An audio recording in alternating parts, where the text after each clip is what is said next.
Grab a blanket, turn off your lights. 5 truly scary stories.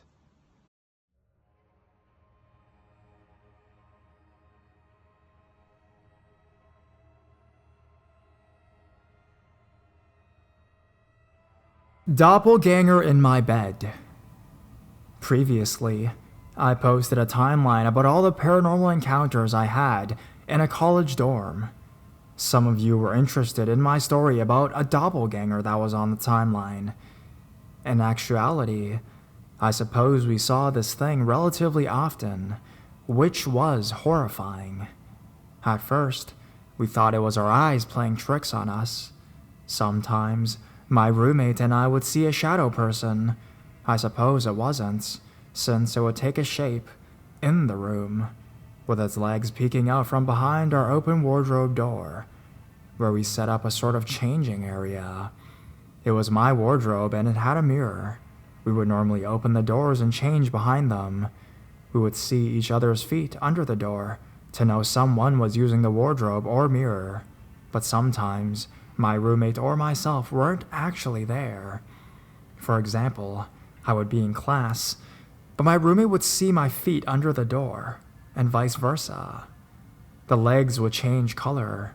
I'm 10, and my roommate was African American, so black, so it wasn't one type of figure we were seeing. We always tried to keep the doors closed, but they always ended up being open.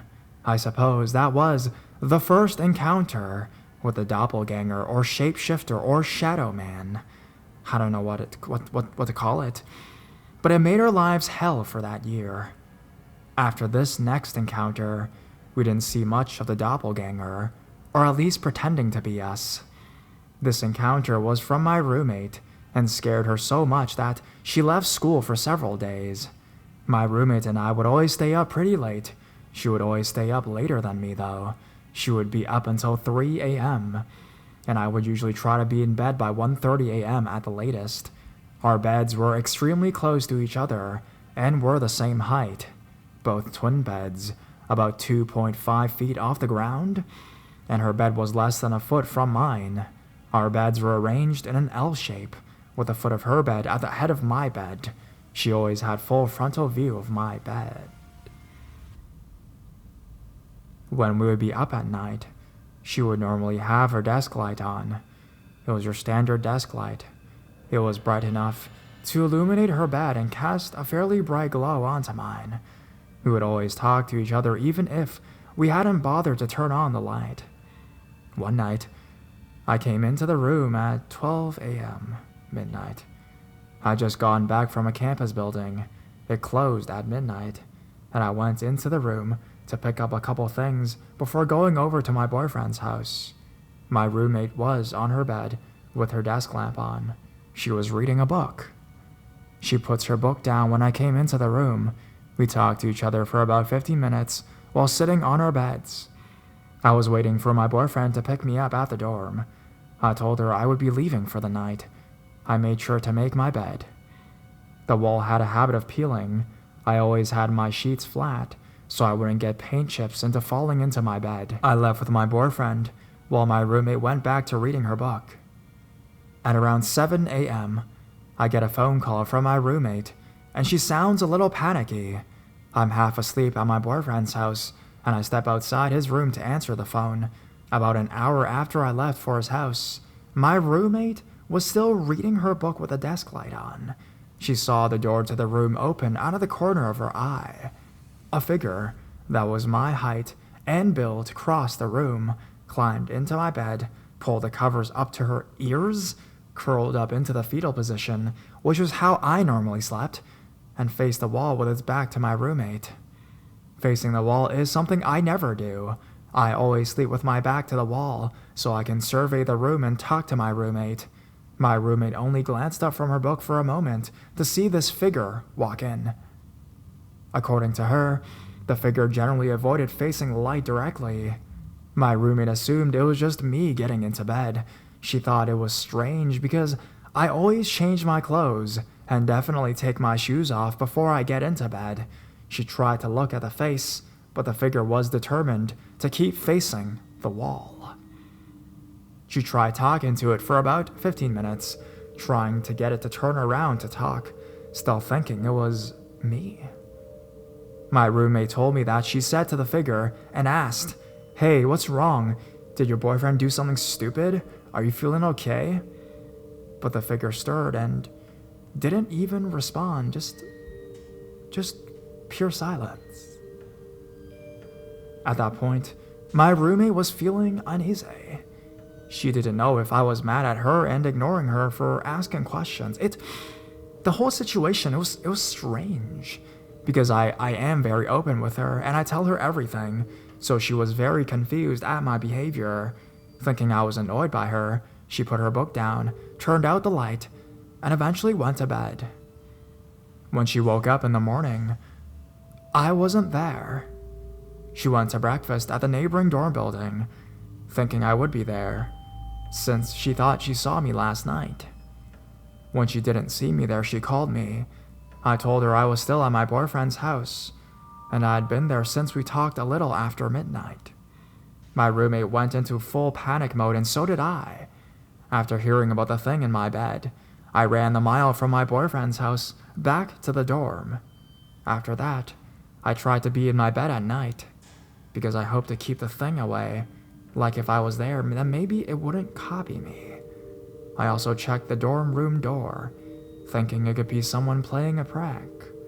The door is a heavy fire door, which locks automatically when it's in the frame. Whatever it was unlocked the door to get into the room, and my roommate and I are the only ones with keys. Later that week, another one of my friends had an encounter with doppelgangers. He lived in a house off of campus, found one in his housemate's bed.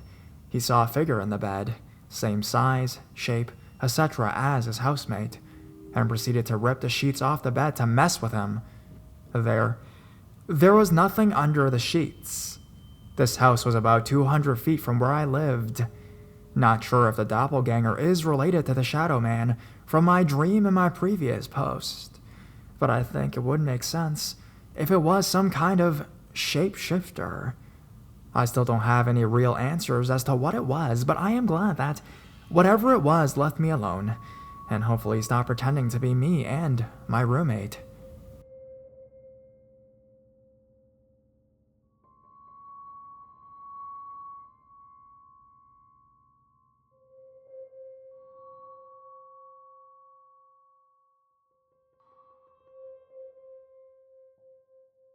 Scary car crash with a weird ending. One night, I was at a party with a friend. I was 19 years old at the time, so I didn't drink, but I smoked some pot. My friend and I decided to leave the party in my car. We get into the car and I turn the car on. I look both ways, then back out the spot, but as soon as I start to turn, a pickup truck going about 80 to 90 miles per hour slams into the passenger side of my car. Everything becomes slow motion at this point. The window shatters and my friend's head flies at me, hitting me in the face and knocking me out. I awoke with my whole body tingling. My head felt foggy, and my vision was blurry. When I came to, I could see my friend unconscious, with his head slumped over. I started screaming his name, and he woke up slowly. The first thing he mumbled was, "Are you okay?" I replied yes, then I asked, "What the fuck happened?" He said, "We got into an accident." I stumble out of the car to check out the damage, but my car is still in the parking space. Not only is it in the parking space, but it's untouched. At this point, my mind starts going crazy. I get back into the car and my friend is still foggy. I went to take the keys out of the ignition, but they weren't even in there. I told my friend we weren't in a car accident, and he couldn't understand what I was talking about. When he got out, he was in complete shock. He recalled the exact experience I had, but it never happened. I went on living my life, but my friend went crazy. He started seeing demons and people, and wouldn't leave the house, ever. He's now in a mental institution, and I live my life regularly. I've always wondered what the hell that experience was about, and someone told me about Reddit. If you have any answers, I would really appreciate it.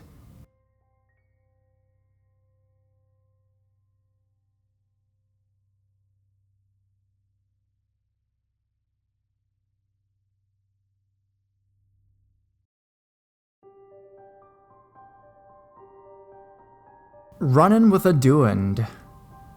This happened to me about 4 years ago. I was coming home from work one day, and it was around 6 to 6:30. And here in Canada, in the winter months, it's nighttime at this point. I was driving home, street lights are on and nothing unusual, except as I was leaving work, I saw what looked to me like a little boy in my rearview mirror, about I'd say 50 feet behind me in the middle of the parking lot. Kinda strange, but I didn't pay any attention to it, and as I was driving home, I saw the same kid, or at that point, I thought it was a different kid, about 3 blocks from where my work is, and he was just staring at me as I drove by. I had a slight chill, and I tried not to think about it, but it was creepy. I only live about 7 minutes from my work, so it doesn't take me long to get back home. I didn't see him again until I was about 2 blocks away. This time, he was under a street lamp, so I got a better look at this kid, and to my surprise, it was not a kid at all. In Mexico, we call these creatures duendes, and they're usually small fairy-like creatures with the appearance of an old man. Their heights do vary, but I myself have never seen one to be the size of a child. He looked exactly like an old man. As I drove past him, about to turn the corner, I was freaking out at this point, and just wanted to get home. This thing was following me. As I was on approach to turn the last corner of my house, there he was again. I slammed on my brakes, because there it was right in front of my car, just crossing the street. He looked up at me as he was walking past my car, and gave me the most evil grin I have ever seen. I was about ready to run him over with my car, but I was frozen in place. As soon as he was on the other side of the street, I gunned it home, but I took one final glance in my rear view mirror to see if he was still behind me. It was gone. It wasn't on the other side of the street or anything like that. I didn't care, but I was so frightened. I got home, got out of my car, and looked around to see if it was nearby. I was fortunate enough not to see it again. I made sure to look down the street both ways before going into my house. I got in, locked the door, closed the curtain, and tried to forget what I saw. Even my wife knew something had spooked me. I didn't tell her till the following day. I didn't want to scare her at the time. I really hope I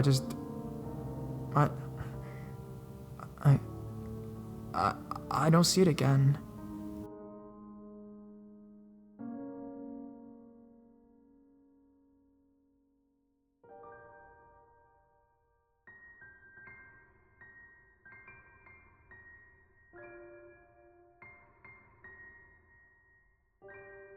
Brightening voice outside my house.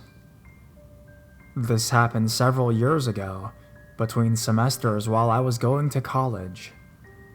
My family lived in a small town in eastern Illinois. The house had been in our family for a long, long time. My great-grandmother raised my grandmother in it. There was no heat in the upper story, so I slept very soundly under piles of blankets in the wintertime. When my uncle lived there, he said he awoke to a presence in the house. He confronted it and it left. My brother said he would watch a woman in white leave my sister's room and go down the stairs. It was in January, and I was awakened around 3 by someone calling, "Here, kitty, kitty," outside my second-story window. It seemed part of my dream, and took me a while to wake up. I had a cat who went out, but he should have been in at the time. The voice sounded very sinister, like it was going to get and torture my cat. So I jumped out of bed and went down the stairs. I was at the front of the house and heard the voice turn to maniacal laughing, going up and down the street very quickly. I was very frightened. My cat was curled up in a chair by the window. I looked out and saw nobody under the street light, but I could still hear it racing up and down the street. Suddenly, the laughter was flying around the house very quickly. I grabbed my cat and fled back to my room. Eventually, the voice stopped. It never entered the house, and I fell back to sleep. It never happened again. Years later, we were talking about that house and how creepy it was. This is when I learned about my uncle's and brother's experience. I shared mine, and my mother told me that she had heard something similar one night, but in summer, I think. We agreed it couldn't have been a person because of how quickly the voice moved around the house.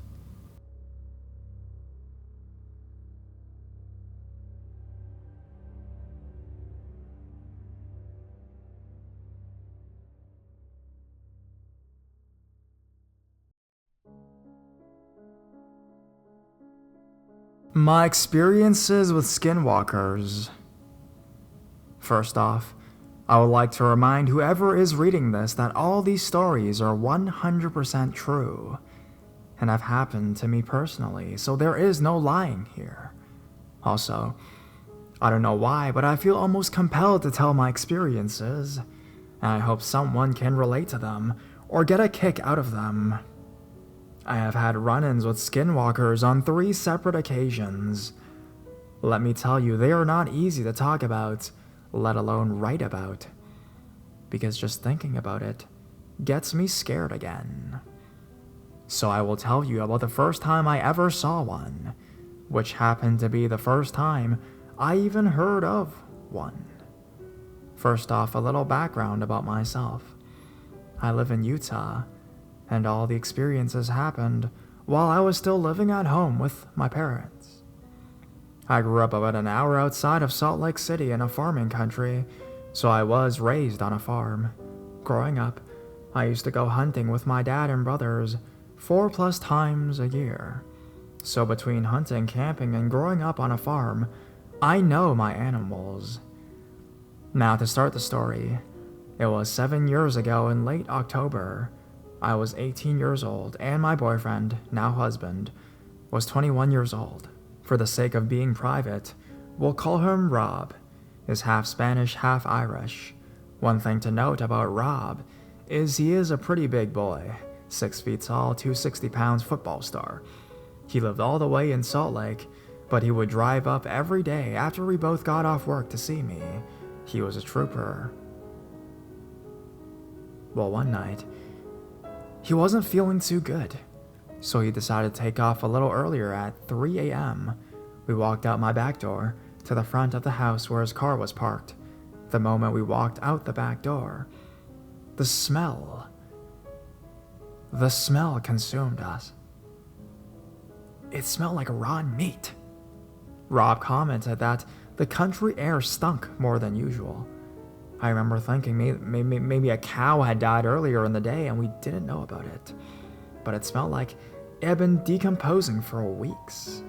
When we got to his car, Rob threw his stuff in quick and got back out to give me one last hug goodbye, when something caught my eye. It looked like a skinny, bony dog that could barely walk. I remember thinking maybe it was a stray and it was going to shoo it away. But the way its body was shaped made me think it was some sort of coyote. So I just looked at it. And I kept quiet. It was doing something very weird at the moment. It was sniffing around my neighbor's front yard, when all of a sudden it stopped dead in its tracks and stared directly at my boyfriend and I. Now, this stare made the hair on my neck and arms stick straight up. It was like it wasn't just looking at me, but studying me almost. When all of a sudden, it stood up on 2 legs and hauled ass into the fields behind my neighbor's house. When it stood, it was very tall and gangly, but it stood so smoothly, and when it started to run, you would think it was Usain Bolt. It was so fast, but oddly enough, I never heard its feet hit the ground. I grabbed onto Rob, scared out of my damn mind. I turned to him, but he was still watching it run away in horror. I whispered to him, "What the fuck was that?" His face went pale and he replied to me, "Hurry, get your ass inside your house, lock the door, shut your blinds, turn your lights off, and call me." No questions asked. I started to sprint back into the backyard to the door, and when I got inside, I did as he said. I got into my bedroom, which is in the front of the house, top floor.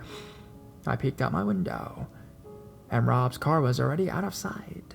So he must have burned some major rubber to get out of the sight so quickly. I've never dialed his number fast enough. He answered, asking if everything was okay, and making sure I was fine, and that I did everything he had said. I again asked him what we had just seen. He told me he didn't want to freak me out, but eventually he gave up and explained to me what it was. It was definitely a skinwalker. He continued to tell me that he knew because he had seen one before, and was well informed on what they were. Because his Navajo friend was there the night he saw one for the first time, too. His friend took Rob back to his house, and his grandmother explained to Rob the Navajo stories behind them, what they were, and she also cautioned both of them to not go near them. Don't think about them. Don't talk about them, etc. Needless to say, we were both scared out of our minds, and we started to hang out in the city in his house rather than where I lived because it was such a bad experience.